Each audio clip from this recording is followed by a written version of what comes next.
வணக்கம், வணக்கம் தமிழ் உறவுகளே. எப்படி இருக்கீங்க? ஸோ 1000 அமித்ஷா வந்தாலும் இங்கே ஒன்றும் செய்ய முடியாது அப்படின்னு சொல்லி ஸ்டாலின் அவர்கள் இன்றைக்கு ஒரு சவால் விட்டிருக்கிறார். அதாவது டெல்லிக்கு என்றும் தமிழ்நாடு அடிபணியாது அப்படின்னும், அமித்ஷா அல்ல எந்த ஷா வந்தாலும் தமிழ்நாட்டை ஆள முடியாது அப்படிங்கிற ஒரு பாயிண்டோட மிகப்பெரிய ஒரு கோபத்தோடையும் பேசியிருக்கார். இன்னும் 2, 3 பாயிண்ட்டும் இருக்கு. அதை பத்தி நம்ம விரிவாக பார்க்கலாம். அதாவது தமிழ்நாட்டில் இருக்கின்ற சில எதிர்க்கட்சிகள் தமிழ்நாட்டுக்கே எதிரி கட்சிகள் போல செயல்படுகின்றார்கள். ஏன்னா தமிழ்நாட்டுக்கு ஒன்றும் செய்யறது இல்லைங்கிறது பாஜக அப்படிதான் பண்ணிக்கிட்டு இருக்காங்க அப்படிங்கிறது எல்லாருக்கும் தெரியும்.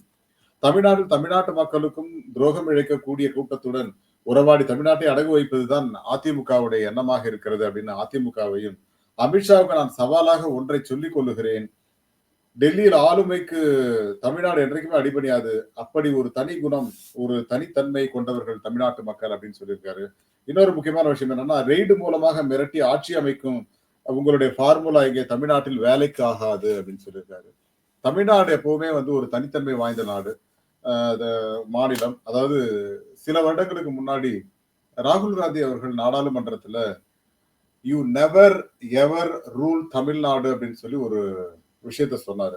அதுக்காகவே இங்க ஏதாவது பண்ணி காட்டணும் அப்படிங்கிற ஒரு விஷயத்துல இப்ப அதிமுகவுடையாவது கூட்டணி வச்சு ஏதாவது பண்ணணும்ன்ற ஒரு முடிவுல அமித்ஷா அவர்களும் மோடி அவர்களும் ஒர்க் பண்ணிட்டு இருக்காங்க.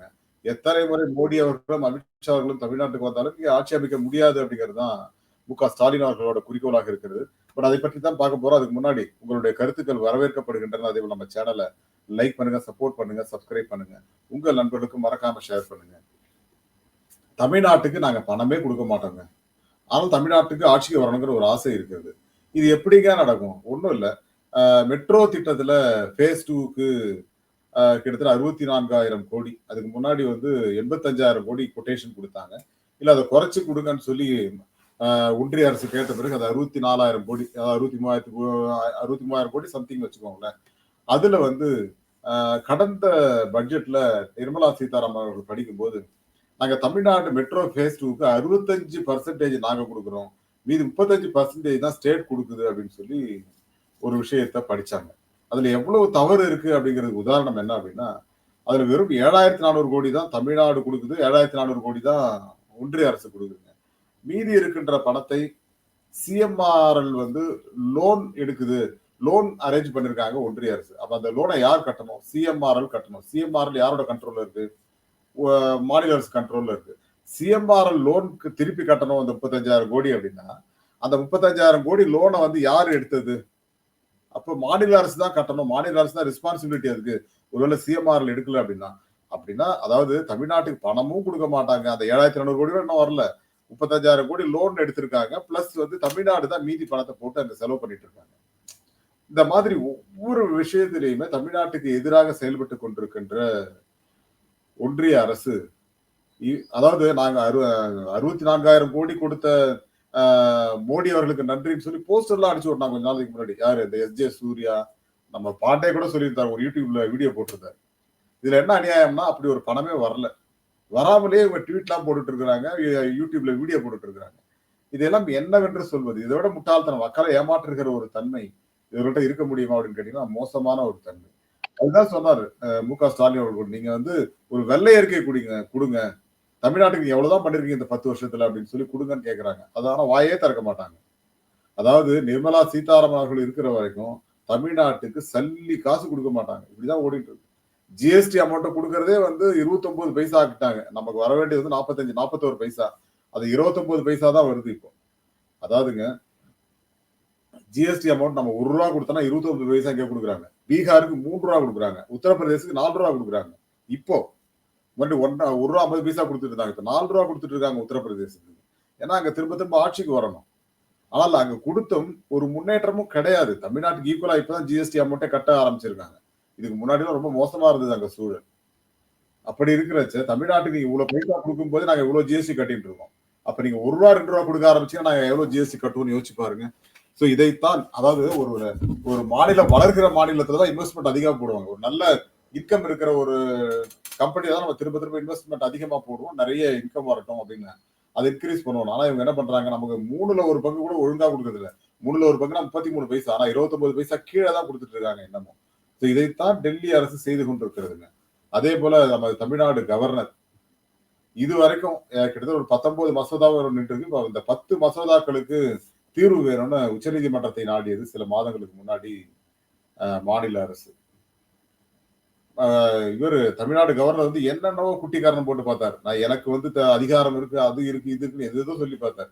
இன்னைக்கு உச்சநீதிமன்றம் நிறைய முறை அவருக்கு வார்னிங் கொடுத்ததுங்க. உங்களுக்கு டைம் குடுக்குறோம். நீங்க வந்து பண்ணுங்க. ஏதாவது பண்ணுங்க. தமிழ்நாட்டு மக்கள், அதாவது தமிழ்நாட்டு மக்களால் தேர்ந்தெடுக்கப்பட்ட ஒரு சட்டமன்றம். அந்த சட்டமன்றத்தில் ஏற்படுத்துகின்ற ஒரு தீர்மானம். அந்த தீர்மானத்துக்கு நான் வந்து செவிசாய்க்க மாட்டேன் அப்படின்னு நீங்க எதுக்கு அங்க கவர்னரா இருக்கீங்கன்னு கூட கேட்டாங்க. இதுக்கு மேல என்ன கேட்கணும்? சோ, அதாவது இது ஒரு எல்லை மீறி போகவே ஒரு ஸ்டேஜ்ல இந்த 10 மசோதாக்களையும் நாங்கள் ஒரு ஸ்பெஷல் அதிகாரத்தோட இத கையெழுத்து போட்டு அனுப்புறோம்னு அனுப்பிச்சு விட்டாங்க. அந்த 10 மசோதாக்களும் பாஸ் பண்ணியாச்சு. இப்ப ஒன்றிய அரசுக்கு அது மிகப்பெரிய ஒரு சவாலாக இருக்கிறது. எந்த ஒரு மாநிலமும் இந்த மாதிரி செய்யலங்க. தமிழ்நாடு மட்டும் தான் நீதிமன்றத்தின் மூலமாக இந்த மாதிரி மசோதாக்கள பாஸ் பண்ணியிருக்காங்க. 142 அதிகாரத்தின்படி செய்திருக்கிறார்கள் அப்படிங்கிறது செய்தியாக வந்திருக்கிறது. இப்ப இதுல என்ன விஷயம் அப்படின்னா, அதாவது அமித்ஷா அவர்களும் சரி, மோடி அவர்களும் சரி, இதை எப்படியாவது தடுத்து நிறுத்தணும் அப்படின்னு சொல்லி ஒரு ரிவ்யூ பெட்டிஷன் போட போறாங்க இந்த வாரம், அடுத்த வாரத்துல. அந்த ரிவ்யூ பெட்டிஷன் போட்டு என்ன பண்ண சட்டத்தையே மாத்த போறாங்க. எல்லாத்தையும் ஆளுநருக்கு அதிகாரத்தை கொடுக்க போறோங்கிறாங்க. இது எவ்வளவு பெரிய மோசடியான செயல் அப்படிங்கிறது தான். அதாவது மோடி அவர்கள் முதலமைச்சராக இருந்தபோது ஒன்றிய அரசுக்கு எதிராக அவ்வளவு விஷயங்கள் பேசினாருங்க. ஆனா அவர் பேசுறதுக்கு எல்லாம் இப்ப தலைகீழ உட்கார்ந்து பண்ணிட்டு இருக்காரு. ஏன்னா ஒன்றிய அரசு அவர் கையில வந்துருச்சு இல்லையா? இப்ப அவர் என்ன வேணா பண்ணலாம்னு சொல்லிட்டு ஒன்றிய அரசின் கண்ட்ரோல்ல தான் இருக்கணும். சட்டமும் அதிகாரங்களும் எங்களிடம் தான் இருக்க வேண்டும் அப்படின்னு. மாநில அரசுக்கான சட்டம் இயற்றல் அப்படிங்கிறதையே வந்து முடக்க போறாங்க இனிமேல். அதுதான் பண்ண போகுது இப்போ ஒன்றிய அரசு. சோ இதைத்தான் எதிர்த்து கொண்டிருக்கிறது தமிழ்நாடு அரசு. தமிழ்நாடு அரசு பல விஷயங்கள்ல வெற்றி கண்டு கொண்டிருக்கிறது. காரணம் என்னன்னா, இந்த மாதிரி ஒரு ஆளுநர் எது எதுல தலையிட முடியும் அப்படிங்கறத கூட சொல்லிட்டாங்க. அதாவது ஒரு முறை ஒரு தீர்மானத்தை ஏற்றி அனுப்புறாங்க சட்டமன்றத்துல இருந்துன்னா, அதற்கு நீங்க ஒரு கேள்வி கேட்கலாம். அதையும் கிளாரிஃபை பண்ணி அவங்க திருப்பி அனுப்பிச்சாங்க அப்படின்னா, 2வது முறை பாஸ் பண்ணி அனுப்பிச்சாங்க அப்படின்னா, நீங்க கையெழுத்து போட்டே ஆகணும் அப்படிங்கிறது தான். ஒருவேளை நீங்க ஜனாதிபதிக்கு அனுப்புறீங்க அப்படின்னா, அதை தெரியப்படுத்த வேண்டும் மாநில அரசுக்கு. அதேபோல் ஜனாதிபதி 3 மாதங்களுக்கு மேல அதை வச்சுக்கூடாது. Maximum 100 days. அதுக்கு மேல வச்சுக்க கூடாது. அதற்கு பதில் சொல்லி ஆக வேண்டும் அப்படிங்கிற ஒரு ரூல போட்டாங்க. ஜனாதிபதிக்கே நீ ரூல் சொல்லுவியா அப்படின்னு சொல்லி நீதிமன்றங்கள் இன்னைக்கு அவ நீதிமன்றங்கள் மீது திரும்புகிறது ஒன்றிய அரசு. அதாவது நாங்க சொல்றத நீ கேட்பியா, நீ சொல்றத நாங்க கேட்கணுமா அப்படிங்கிற அளவுக்கு போயிட்டாங்க. இதை ஸ்டாலின் அதான் சொல்லியிருக்காரு. நாங்க அதாவது சட்டத்தை சரியாக பயன்படுத்துகின்ற ஒரு அரசாக, மாநில அரசாக இன்னைக்கு தமிழ்நாடு அரசு இருந்து கொண்டு இருக்கிறது. கேரளாலாம் இவரெல்லாம் பாராட்டுறாரு. பினராயி விஜயன்லாம் பயங்கரமா பாராட்டுறாரு. இது வந்து ஒரு வரலாற்று சிறப்புமிக்க தீர்ப்பு அப்படின்னு. ஆனா அந்த தீர்ப்பை மாற்றி எழுதுகிற விதமாக இப்பொழுது ஆளும் கட்சியான ஒன்றிய அரசு மாற்றி அமைக்க முயற்சிக்கிறது. பட் இதுல எவ்வளவு மோசமான விஷயங்கள் இருக்கிறது என்றால், அதாவது ஜனநாயகத்திற்கு எதிரான ஒரு செயலை அவர்கள் செய்ய துடிக்கிறார்கள். காரணம், ஆளுநருக்கான அதிகாரத்தை அதிகப்படுத்த போகிறார்கள் அப்படிங்கிற ஒரு செய்தி. ஒருவேளை 2029ல காங்கிரஸ் ஆட்சிக்கு வந்ததுன்னா என்ன பண்ணுவாங்க? திரும்ப பாஜக மிகப்பெரிய பாடுபட வேண்டுமாங்க. என்ன சொல்றாங்கன்னா, அடுத்த 25 வருஷத்துக்கு எங்க ஆட்சி தாங்க. அதனால நாங்க என்ன வேணா செய்வோம் அப்படின்னு சொல்லி பண்ணிட்டு இருக்காங்க. அதாவதுங்க ஒரு ஜனாதிபதி இரவோடு இரவாக ஒரு சட்டம் பாஸ் ஆகுது நாடாளுமன்றத்துல. அடுத்த சில மணி நேரங்கள்ல அங்க கையெழுத்து போட்டு அனுப்புறாங்க. ஆனால் எதிர்க்கட்சிகள் ஆளும் மாநிலங்கள் அனுப்புகின்ற சட்ட மசோதாக்களை வருஷ கணக்கா வச்சுட்டு இருக்காங்க. பதிலே சொல்ல மாட்டேங்கிறாங்க. இப்படித்தான் ஜனாதிபதியும் இருக்காரு, இப்படித்தான் ஆளுநரும் இருக்கிறார். இதற்கு ஒரு தீர்வு காண வேண்டும் அப்படின்னா உச்சநீதிமன்றம் ஒரு தீர்ப்பு வழங்கி இருக்கிறது. ஆனால் அதற்கு எதிராக இவர்கள் எல்லாம் செயல்பட்டுக் கொண்டிருக்கிறார்கள்.